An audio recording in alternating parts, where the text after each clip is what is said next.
So you are a product of passive education, largely. As the child grows up, his roots reflect in the fruits. So there is always a price for any reversal. Start paying attention to the child.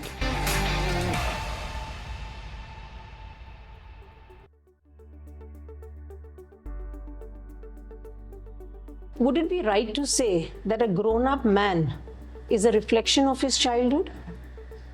Would it be right to say that a full-grown tree is a reflection of the seed? Absolutely. Then that's your answer.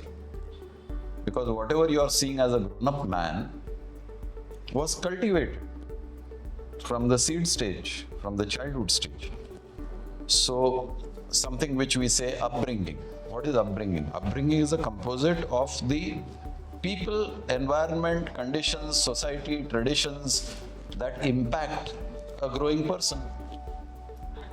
Add to that the variables of the changing environment, because the environment outside is constantly evolving and changing. So he is not only subjected to his roots, he is also subjected to the changes in the atmosphere. The mango tree that was grown, say 50 years ago, had a different environmental situation. The climate was more pleasant, the climate was less polluted, as compared to a mango tree that is growing today. So there is global warming, the temperatures are different, the rainfalls are different, the soil conditions are different. So the mango tree growing today has a different impact on the fruit as compared to the mango tree grown 50 years ago. So for a human being,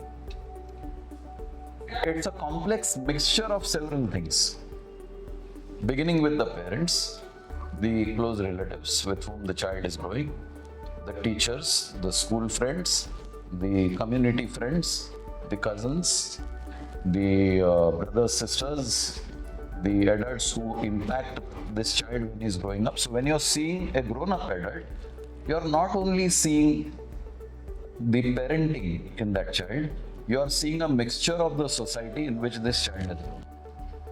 So it would be like nature and nurture. What is your inherent nature and how you're nurtured over your growing period? I don't know whether you would call it nurture. Sometimes it could be lack of nurture. It happened. So, again, going back to the example of the tree cultivation. I nurtured a tree, that means I took care of the soil, I took care of the nutrients, I took care of the watering, I took care of pruning, cleaning. That is nurturing. And a tree is growing wildly without any care. The elements are harsh, sometimes it is windy, sometimes it is lashing rain, sometimes it is intense sunlight. But the tree still grows. Both are the same species, both are growing, one is nurtured and one is not cared for. So I wouldn't use the word nurturing everywhere. But the fruit, the same tree, everything, but the fruit, the way if it is nurtured, that is what. The fruit will have So the adult will have that, is the fruit that you are seeing, depending on whether it is nurtured for or not nurtured. So the result would be on the nurturing and the non-nurturing, if you're not unnurtured.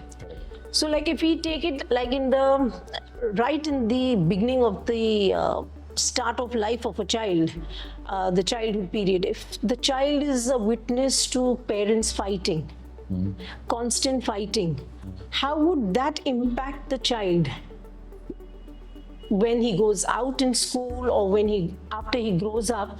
Like, what is the impact of seeing all these? Okay, very nice question, because we consider education as something active, but a large chunk of education is passive, and the passive education comes to you through 5 gateways, which are your sense organs. You see a lot of things. Nobody is telling you anything. You are seeing a lot of things, and after you have developed the faculty of judgment, logic, reasoning, you arrive at decisions and conclusions. I'm again not commenting on whether it's a right decision or a wrong decision. You arrive at a decision depending on what you have seen, or what you have heard, or what you have debated in whatever groups you belong to. And that adds to your personality. So you are a product of passive education, largely. Active education is a targeted education. And today, parents don't have the time to devote to the child because probably both parents are working. So the education comes through formal channels, schools, colleges, coaching classes, online. And they are targeted towards a linear education, which means they are targeting the subject for which they have been paid to teach the child. The overall social impact or the social finesse or niceties are not looked at. For example, don't tell lies. It used to be a very powerful communication during our growing up times, say 40-50 years ago. Today, don't tell lies is completely non-existent because the whole world is telling lies. You look at social media, you look at TV channels, you look at news readers, you look at YouTube, you will find a plethora of lies. Now it becomes a task to decipher whether what you have received in the form of communication is the truth or it is doctored. And sometimes people say fake and it is rejected. This is the environment in which the child is growing up today. Imagine what he will be tomorrow when he has been passively subjected to an environment of deceit. He takes deceit as a norm. People of our generation would consider lies and deceit as blasphemy. So what? Today's child will say, so what? सब लोग करते हैं, तो मैं भी करता हूँ. So what you are seeing as an adult today is a composite complex of a lot of circumstances. So getting back to the adult who was a child witnessing his parents, my main subject is on parent and a child. So coming back to that, it would be that the child would be okay when he sees or when he grows up and he starts fighting with his spouse because he's seen that as Wonderful, a child. you brought it up. So I'm going to expand on this. So let's say me. I grew up in my childhood watching arguments and quarrels. I wouldn't say fights, no physical fights, but heated arguments and differences of opinion and shouting at each other, shouting matches. I saw this environment in the house where I was growing up. Now I marry a girl and she comes from a very gentle background. She's never seen her parents quarreling. She has never witnessed any heated argument. She has always seen a adult dialogue, discussion happening, arriving at consensus and decisions. And she enters my house. And from day one, she sees yelling matches going on, Olympics in yelling. She joins an Olympics in yelling. She's totally lost. For her, it's a massive adjustment. 22 years of complete harmony is shattered in one day where she enters an environment of disharmony. Can you imagine her state? And now she has to deal not only with me as the husband, but with all the members who are coexisting in that same environment. So for her, it's a multiple X impact, not one impact, it's X impact. So yes, as the child grows up, his roots reflect in the fruits. So can that be reversed? When I ask, no, my question here would be when I say can it be reversed, when you give that example of the wife who comes from a background where everything is very good with the parents, growing up years is very good, and she's married to a spouse who's the opposite from the background. So can, with her love, care, can she reverse the trauma that he's faced as a child? Can she diminish most of it and improve that life? Yes, to give you a very simple answer, yes, but she will have to pay a price, and that price would be 25-30 years of suffering this trauma in a disharmonious environment. She will have to pay that price. the transition in the spouse's family may happen after 25-30 years. So if you are expecting fixes, they're not going to happen. So there is always a price for any reversal. If the river is flowing east to west and I want to turn the direction from west to east, can you imagine the kind of engineering work that will be required to be done to change the course of the river? The river is a force. A personality that is developed is a force. Now you are trying to reverse that personality. See the amount of investment and effort and time.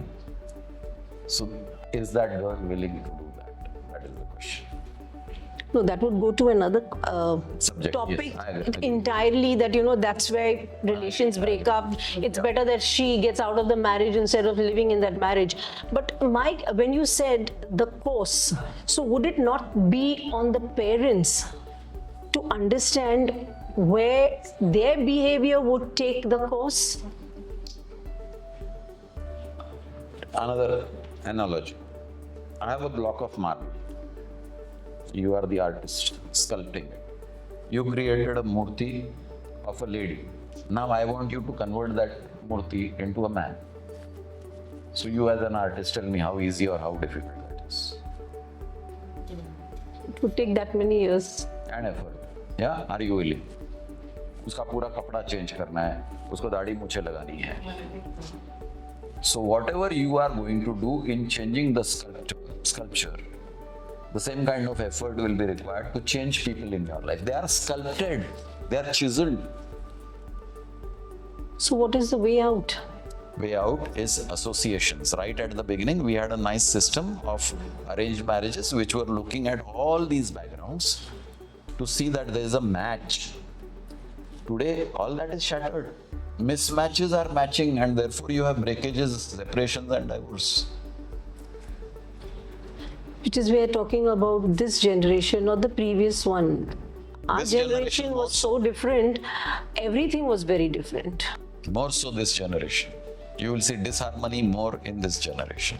So what would be your guiding thought, or the takeaway that you would want to give the Easy parents? answer. Or Easy answer. What cannot be cured must be endured. That is an escape route for me in answering your question. Tough answer. Start paying attention to the child. Today, the attention to the child is not there. Your child is going in the wrong hands. You are seeing 10-year-olds carrying rifles in their hands. Why? Because the parent is not paying attention to what my child is doing. Tough answer. So we don't need child education, we need parent education. Naturally, today parent education is absent. You are entrusting your child to an external agency and you think that is education, that is literacy. Literacy is not the answer. Culture and education is the answer. You want to learn cultural things, go back to your roots. One of the organizations which takes you back to your roots is Pratibimb. Come to life and live.